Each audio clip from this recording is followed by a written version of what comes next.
Hi, everybody, and welcome to season number 5 of Off Track TV, coming to you live from the Weedsport Speedway production studios in Weedsport, New York. My name is the voice, Shane Andrews, and joining me once again, Dan Kapuscinski. And Dan, welcome back, my man. It seems like it's been forever. It does, but it was nice to make the drive down Route 31 today to come back here to Weedsport Speedway and get ready for a brand new season. It feels good. Well, let's get things rolling. Hey, we want to hear from you. We're going to take your questions and answer them at the end of the show. You can send us your questions at info@weedsportproductions.com or give us a hit on Facebook, or you can send me a tweet. It's NYVoice13, or you can even reach out to Dan on Twitter. That's right. A little more difficult, at Dan_Kapuscinski. Well, Dan is easy, D-A-N. Well, that's true. Dan, what have you been doing in the off season? Racing. There is no off season. We've been busy doing the Champ Kart racing, which we're going to see some highlights on some of the indoor action that we've had going on, but just keeping busy. Fortunately, not running the snowblower as much as I thought I might have had to. Yeah, that's true. Fortunately, the snowblower has been in the garage, which is a good place to keep it, and we're just right around the corner. The racing season here in Central New York had its bit of a unofficial start this past weekend with the Motorsports Show in Syracuse, New York. You and I both had an opportunity to go there and see the show and find out what was going on for this year. And I got to ask, which was more exciting for you? Was it being a proud dad walking around with your son Michael, or seeing the gleam in his eye, seeing all those race cars up close for the first time this year? Well, all of it was great, honestly. I had a chance to bring Michael out. I had my go-kart there on display at the Weedsport booth, so I got to push him around in that afterwards. But it's hard to believe it's been 2 years since we've had that experience. I had taken him 2 years ago, and he remembered things from then, and seeing the race cars and grabbing the schedules and buying the Matchbox cars. It's a great experience. I encourage everybody to try it out each spring. Absolutely. A great family event, a great way to, if you will, talk great racing, a hot stove league, if you will, to sit around, catch up on all the racing gossip and see what's going on for the upcoming season. The racing season in the Northeast still a couple of weeks away, but the DIRTcar Big Block Modifieds for the Super DIRTcar Series made their annual trip down to Volusia Speedway Park just a month ago. We'll find out more about that in just a moment. But up here in Central New York, we did get a little flavor of racing last weekend with the indoor racing. And congratulations, Dan, a 4th place finish in the Champ Kart race. Yeah, thank you very much. It felt good to finally have a good run in the Champ Kart. Very difficult to get those things around on the concrete. But Nick Harrivan, Josh Philpott, the guys at Slack Karts really put a great cart under me, and we were fortunate enough to run with some of the best, including Missy Boots, John Keister, who ended up being the series champion. It felt really good to have a top 5. And Missy, of course, has competed here at the Kartway, the short port. That's right. She's won races right here at Weedsport. A really, really good runner from down in the Pennsylvania area. Had an opportunity to run a TQ midget at Allentown as well, and she's a really good racer. Speaking of those TQ midgets, they took center stage on Saturday night, this past Saturday, at the Exposition Center in Syracuse, a 40-lap feature to crown a champion for the 2022 Indoor Racing Series. Let's take a look at some of the action that took place over there on the concrete. It was a 40-lap feature as Catalano and Cecily up on the front row at the top of the green. 7-second laps, Dan. There's no time to react. It's go. No, not at all. And the racetrack kind of threw everybody a curveball by feature time because all of the rubber on the inside of the track had completely pulled up.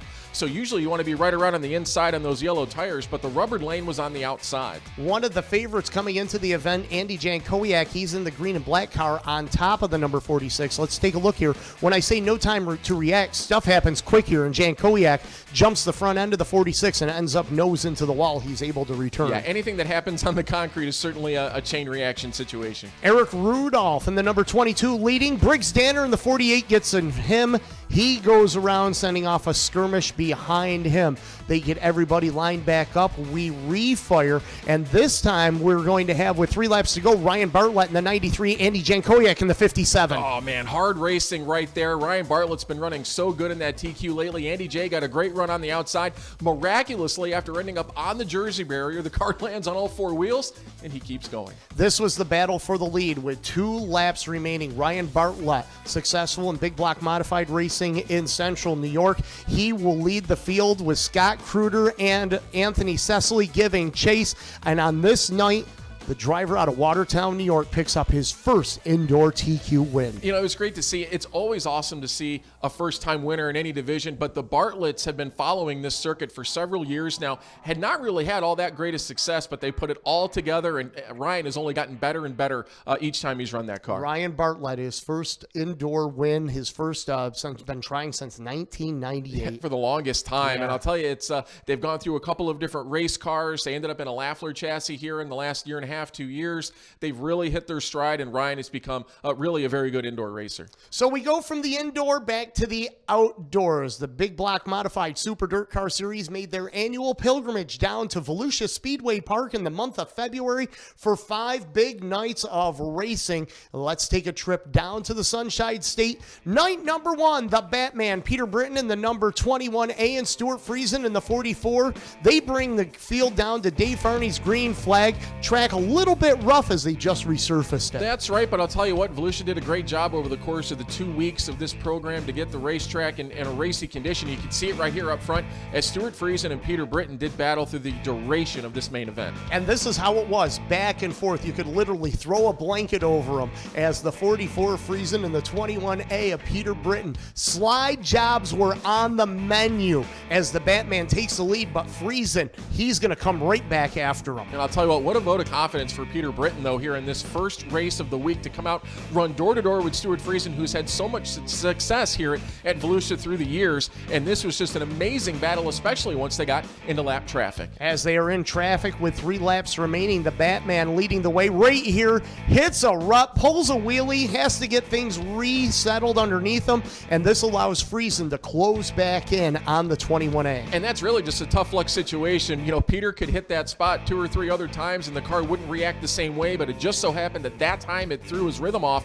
and was allowed, Friesen was able to get on by. Stuart Friesen in the 44 picks up the win, night number 1 at Volusia Speedway Park to kick off the DIRTcar Nationals. Night number 2, the Baldwinsville Bandit Jimmy Phelps in the 98H and the number 44 Stuart Friesen back on the front row, and there's the Batman, the 21A of Peter Britton once again. Yeah, it's funny, you go to these races where you have multiple events in a row and guys get on a roll, they get into a rhythm, and you can see that again right here with Britton and Friesen. How about Jack Lehner, the Ginger Ninja, and that number 2L had a great showing. He'd end up with a podium on this night, but it would come down to this. Jimmy Phelps in the 98H, Peter Britton in the 21A, the very last lap, heading down into turn number 3 and 4, the Batman. Can he pull off? Both of these drivers looking for their first Volusia win. Yeah, and it really just came down to the wire here. Britton had just enough on the outside to edge out Jimmy for the win, but Shane, it was like we talked about just a couple of seconds ago, the line that cost him the race against Friesen won him the race here against Phelps. The Batman by a bat wing on night number 2 for his first Florida win.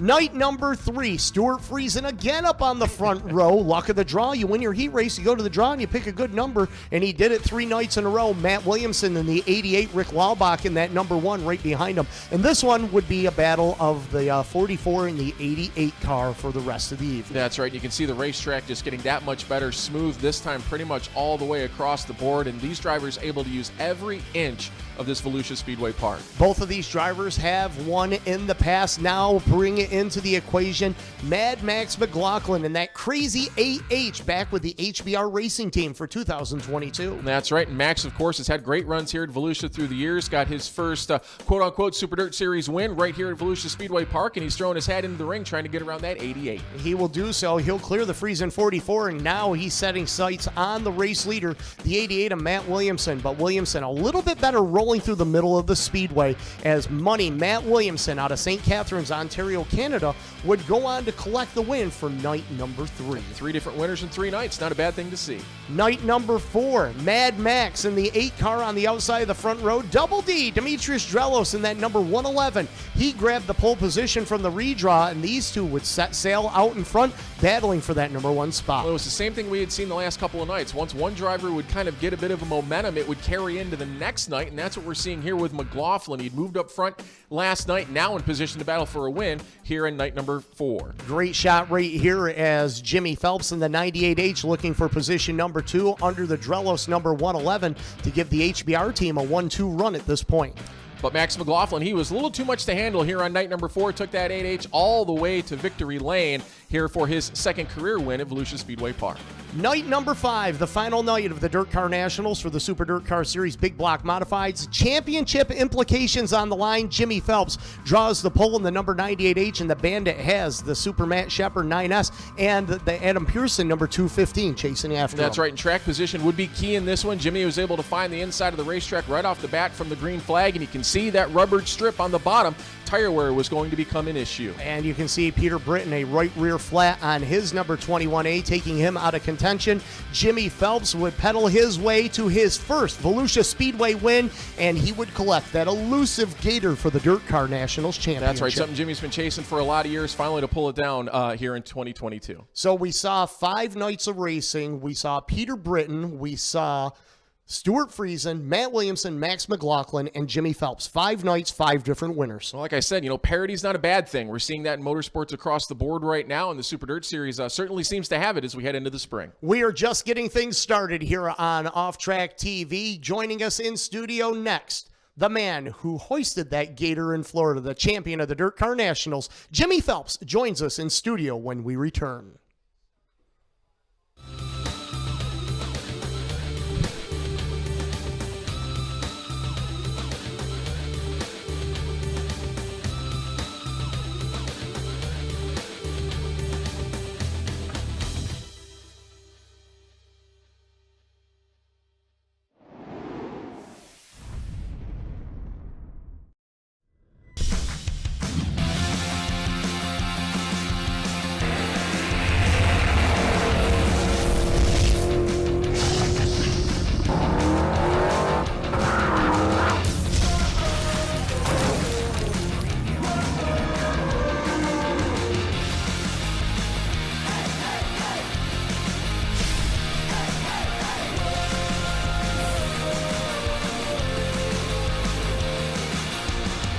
Weedsport Productions is the live video production company that you need at your next event. Our mobile production truck is outfitted with the most advanced broadcast equipment in the industry. Weedsport Productions covers racing, live sporting events, corporate events, and concerts. We can broadcast your event live, stream it to the internet, or produce an exciting in-venue experience for your audience. Visit weedsportproductions.com now to learn more.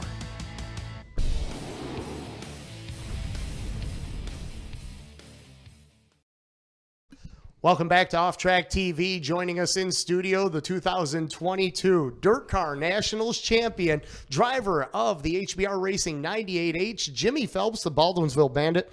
Jimmy, welcome back to Weedsport. It's like you never left. No, it's like we never left. Hey, but it's good to have you guys here. That's for sure. It's great to be back. Congratulations on that gator. Thank you. You know, there's a lot of cool trophies in motorsports, and you've won some very big races. You won the 358 race at Syracuse. You've won the Outlaw 200. You've won the New Yorker 100. Your first DIRTcar Nationals champion. How cool was it to get that gator? Oh, it was awesome. I mean, it's, we've struggled down there, which I guess made it even more special. And we've had more moments. We've had a bunch of seconds, but we'd back it up with a 15th, you know what I mean? So our consistency really just hasn't been there over the years. And we just were fortunate to unload fast, and we're able to just keep tweaking and stay in the hunt. And but yeah, it was really neat to come and finally bring some hardware back here. I heard that thing's fragile, though. It's very. We learned that the hard way, yeah. Jimmy, you talk about trying to build on the consistency. It felt like, I think it was just a couple years ago, you guys didn't even go to Florida.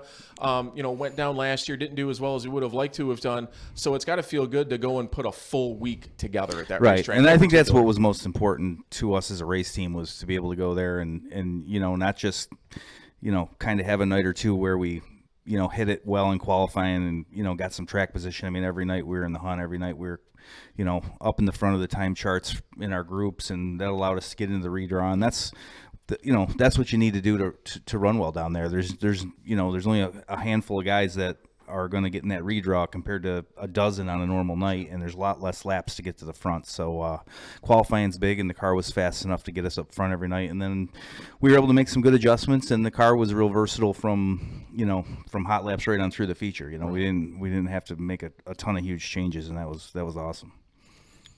Second, night number 2, almost had your first victory then. The final night, you come back, you guys rebound, and you get that first win. How much momentum is that going into the Northeast season, running that well in Florida and having that behind you now? No, I think listen, confidence is key, and I think it's half the battle, at least from a driver's standpoint, it's half the battle. And, we left there real upbeat. The guys are excited about getting started up here, and, that's very important. Everybody's gung-ho, and that's some things, you don't always leave Florida with that kind of momentum. So we'll see. We know we're going to see some different challenges up here, but at the same token, if your car's fast, it's fast. We just got to be smart enough to make adjustments where needed, and we got a good group of guys here, and I think we're onto some pretty good stuff that's giving us some speed. So I think we'll be fine. Talk about the new dynamic, too. I mean, not really new, but a return, the teammate now with Max McLaughlin. You've got some new faces in the shop. There's definitely a different feel there under the roof at HBR. Yeah, then there's a certain, I'm not saying that we weren't enthusiastic, but a bigger group of guys, and they're good guys. And, I mean, they're guys that we've, got a history with. We worked well with them over the years and stayed friends with them, right on through the years he wasn't around. So, and he's gotten pretty smart, and he's really good, and he's learned these cars. And, I said a few weeks back, I was talking to somebody, I'm doing a lot of relying on him and relying on feedback from him. And I said, the nice part of that, Max doesn't have 25 years of notes to throw away like we did. So it's, I think it's time that we start, we can rein that in a little bit. I think it'll help me. Jimmy Phelps, driver of the number 98H, HBR Racing, Big Block Modified, joining us here in studio. Let's shift gears to the 2022 season. We've got the Super Dirt Car Series kicking off next weekend. First time going to Atomic Speedway, and then full bore after that. What are the plans for the HBR team? Well, our plans are to run the entire tour. Obviously, we kick off in Atomic and then head back north, and and then I think after that it might slow down for a few weeks, and then we're back at it again. So the series looks good this year. We're going, we're going to the staple tracks, and there's a few new ones sprinkled in, so it's kind of exciting. And then we'll do Brewerton on Friday nights again.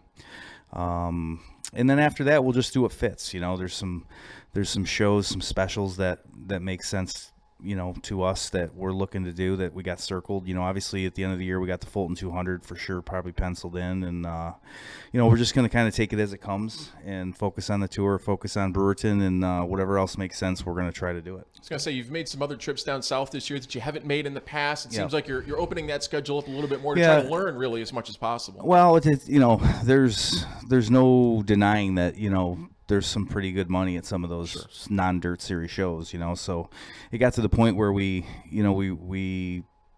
kind of felt that we're to the point now where, we're here, we got a great race team, we got the people to do it, and it's kind of foolish for us to sit home for some of them that make sense. Right, and really the sport, from a money standpoint, the sport seems to be in as good a position as it's ever been from a winner standpoint. Yeah, I think it's it's in the best situation it's been since I started doing it. You hear the stories about the purses haven't changed in 30 years, but I don't remember having this many races pay over $10,000 in my entire life. So I don't agree with that. Right.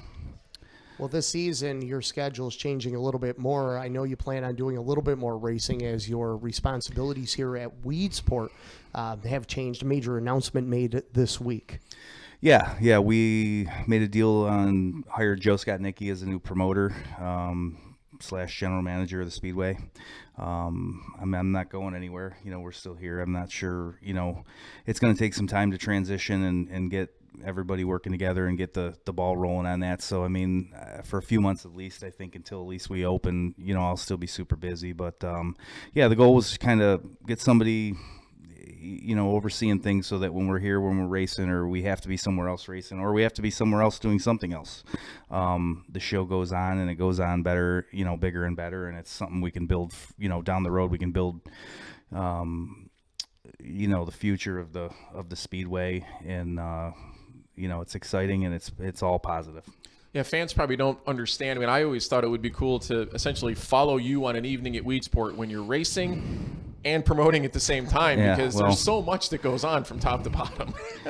It'd probably be more interesting if you got my crew aside and asked them what they thought of us of a night of me at Weedsport, because I'm not the friendliest guy, and then I know I frustrate them too, but it's gotten easier over the years, but you still find your brain out in outer space at times, so that's, it's easy to come in off the track and say the car's no good, or I'm not, we're missing something. But quite honestly, if you're not rolling out on the track 100% focused with this group of guys we're racing with right now, it's you're in for a long night. Exactly.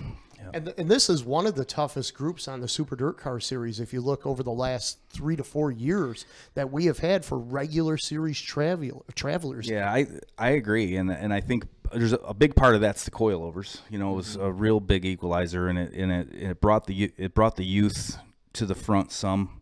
I think we've talked about this before. When you take a car, you got to drive these cars almost like you're mad at them now, and the style is just different. It's been an adjustment for me. It's been an adjustment for a lot of guys, and but then I almost think it's shortened the learning curve a little bit on the driving end for some of the youth. So like, we got these guys coming in, these kids are fast, and it took it from 6-7 guys that could win any given night to 20. Well, you know you're what I taking mean? kids And out of sportsmen that are having to keep them wound up and drive them hard, and you used to want to do that in a big block. and listen, I mean, selfishly, I'd rather go back to a year where, we had a top 5 car, and even when we missed it, we had a 6th place car. But those days are gone, and then I think in the grand scheme of things, it's really awesome. So it's good. The sports, the dirt modifieds as a whole is in a good place. I mean, we're getting national recognition that we didn't get 5-10 years ago, and that can't hurt. So. Absolutely. Oh, I think you're absolutely spot on with that. Anytime that we can grow the sport in any direction, it benefits all of us. Oh, absolutely. I mean, it benefits the tracks. It benefits the,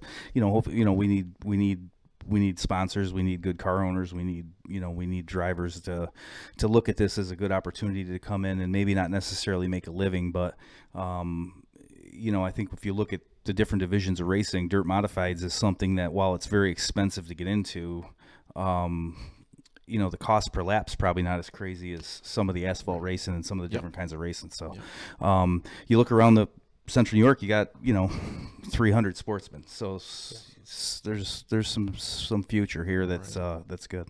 Well, Jim, before we run out of time, from a facility standpoint, I did want to bring up, obviously, the opportunity to have a back-to-back days with the World of Outlaws here at Weedsport this year. Certainly a unique opportunity that I don't think most people probably saw happening. No, it's something we've been working on for several months. And, them guys coming to New York in general is a difficult trek, obviously, for them. And so super fortunate, very excited to get them here for a weekend. It's a big deal. When you look at venues that have historically housed a 2-day show, it gets a lot of attention. The fans love it. It makes it into somewhat of a festival, a weekend of entertainment, camping, different stuff like that. And that's something we've been striving to do for a long time, and we're just fortunate this year it worked out. Excellent.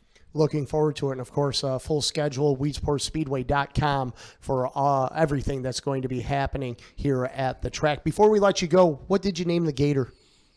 I don't think we did name it. Oh, we may have to have a contest. We'll have to come up with that. Buddy. Yeah.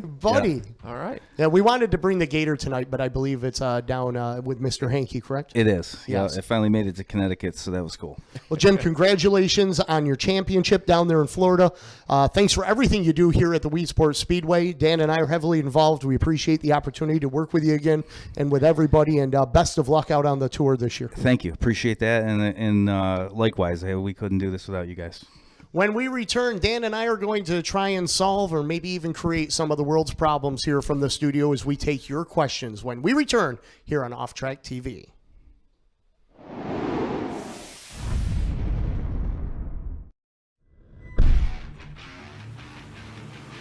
Weedsport Speedway is home of the fastest cars and biggest stars. With over $1 million in recent upgrades, our fans know this is the premier race destination in the Northeast.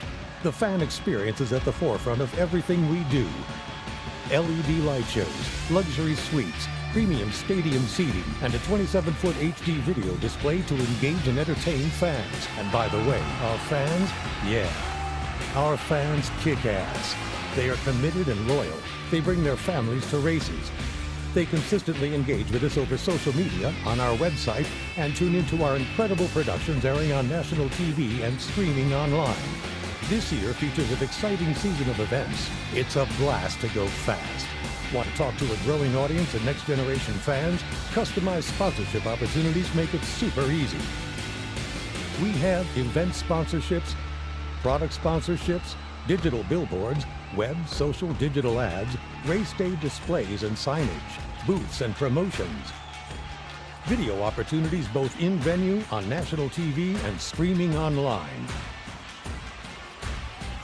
The drivers, the excitement, the speed. The Port Burgers are why fans show up. At Weedsport Speedway, our venue and production are the reason they keep coming back. Be a part of the best season yet.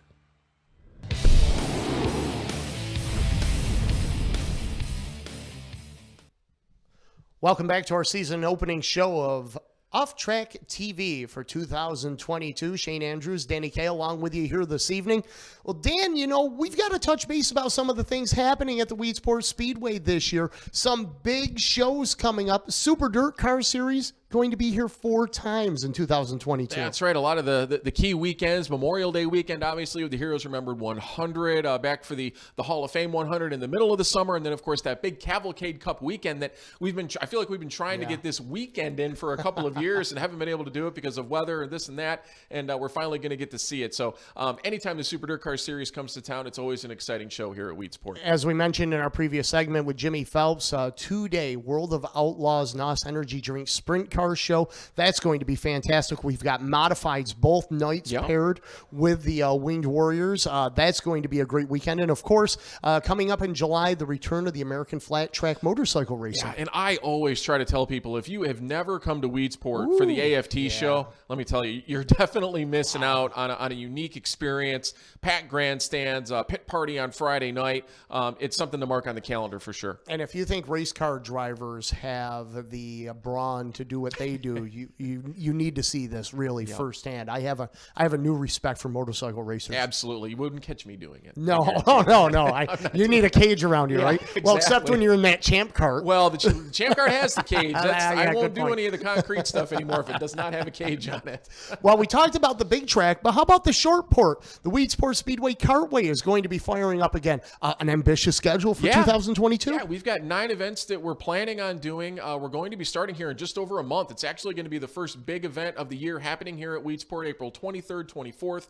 Our Spring Meltdown. We're essentially carrying over the Oktoberfest event that we lost last October into April. We'll come back in May, June, July, August, right through. We'll have one event per month. You can get all the information on the Cartway right through weedsportspeedway.com. Click on the Cartway tab, and everything's right there. Yeah, check it out. Full schedules for both the big track and the short port. We want to see you here in 2022 with us. Well, Dan, what do you say? We've got a couple of minutes here. Let's take some questions. Sure, you ready? absolutely. All right.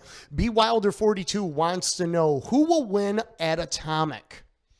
You want me to go first? Yeah, you go first. I was thinking about this on the car ride up, and Atomic being a 3/8 mile, a track that the series has never been to, I think you're going to have to rely on guys that obviously have plenty of past experience, but also understand the race cars, because you're going to have to go in there and adjust quickly on the fly. But I'm going to go with one guy that's already on a bit of momentum. I'm going to go with Peter Britton for one of the nights, and I'll go with Matt Shepard for one of the other. Which night, flip a coin. We'll see how it happens. Well, if I had to take my pick right now, just building off what we saw at Volusia coming into this first series race of 2022, and knowing the size of the track, the 3/8, there's 2 guys that jump out in my mind. Number 1, Jimmy Phelps. Yep. You look at the success that he's had on the 3/8 mile track, in particular Fulton Speedway here in Central New York. I think he's a favorite coming into that race. And I also don't want to count out the Batman as well. Peter Britton, a lot of momentum going on for the driver out of Brisbane, Queensland, Australia. I wouldn't be surprised to see him in victory lane either. Well, and we saw it in years past, like a driver like Max McLaughlin goes down, wins a race at Volusia, and it carries. It may not carry the whole season, but it gets you started off on the right foot. Peter will be one of those guys to watch for sure. And, of course, Matt Shepard looking for his 9th series championship. Yeah, It just keeps impressive. adding up. Which leads us to Bubba Gump Shrimp 8852. That's an unusual name, but I like it. Wants to know, and it's only March. We haven't even had a full-blown points race yet. Who's going to be the Super Dirt Series champion in 2022? Oh, as easy as it is to go ahead and say Matt Shepard, I don't want to be that guy. I'm not going to do it. I'm going to change it up, and I'm not going to change it up much. I'm going to stick with Matt. I'm going to go right back to Matt Williamson. I think Matt Williamson will come through with the longevity, the consistency, get his second series championship. Bubba Gump Shrimp 8852. I'm going to defer to this, is that I am going to answer that question after the first series race. But no, I shouldn't do that. I will answer it. Who do I think is going to be the series champion in 2022? I'm going to go out on a limb, and I'm going to say it's going to be Peter Britton. Certainly has the capability, the consistency, and actually that's what we've seen more than not from Peter has been consistency. That's right. Not the trips to victory lane. All he's got to do is put them both together. And he's going back to tracks that he has started to see multiple times over. But at this point, it's anybody's ball game. Who knows who's going to be the champion in 2022? We're going to have to wait and crown that champion in November. That's the best part about it. We just don't know. Dan, it's the fastest half hour in motorsports. We are out of time. That's right. But I enjoy it. I can't wait to be back next time. It's finally here. It's spring. It's racing season. It's warm outside. Let's do it. Our next show is Thursday night, March 31st, 8 o'clock, Facebook Live. We hope you will join us then. For everybody behind the scenes, Brett Moses, Art Rourke, and Don Boshin, we appreciate all you do. For Dan Kapuscinski, my name is The Voice, Shane Andrews, saying thank you for joining us, and we'll see you next time right here on Off Track TV.